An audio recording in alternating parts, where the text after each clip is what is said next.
Dave Neilson, Fantasy Sports Giant, coming back to you for Who's Going to the Pay Window. That's right, 5 guys who are going to shock the world this week and make big names for themselves this week in fantasy football. First off, we're going to go with wide receiver Paul Richardson for the Seattle Seahawks going against the Indianapolis Colts.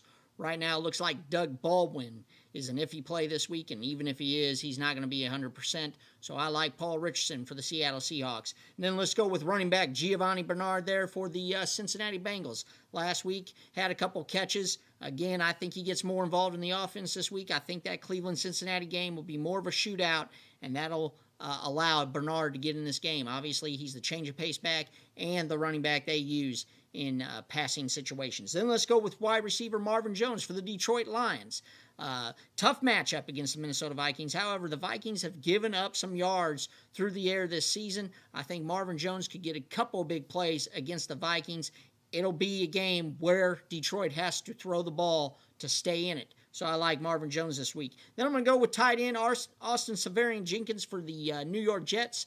Last week, came back after the 2-week suspension, had 6 targets, caught 5 of them. I like this guy. He's going to be used as a security blanket there for Josh McCown. So definitely get Austin Seferian-Jenkins if you don't have him. And then finally, the big play of the week, I like running back Wendell Smallwood going against the Los Angeles Chargers. He is going to fill in that Darren Sproles role now. I think he's going to be heavily involved in the ground game and in the passing attack. Smallwood is a guy that you want to pick up. If you don't have him, sure, he's out there. But this guy is going to be a number 1 running back this week for the Philadelphia Eagles. This has been Dave Neilson, your Fantasy Sports Giant. Stay tuned for more fantasy previews for Week 4 in your fantasy football leagues.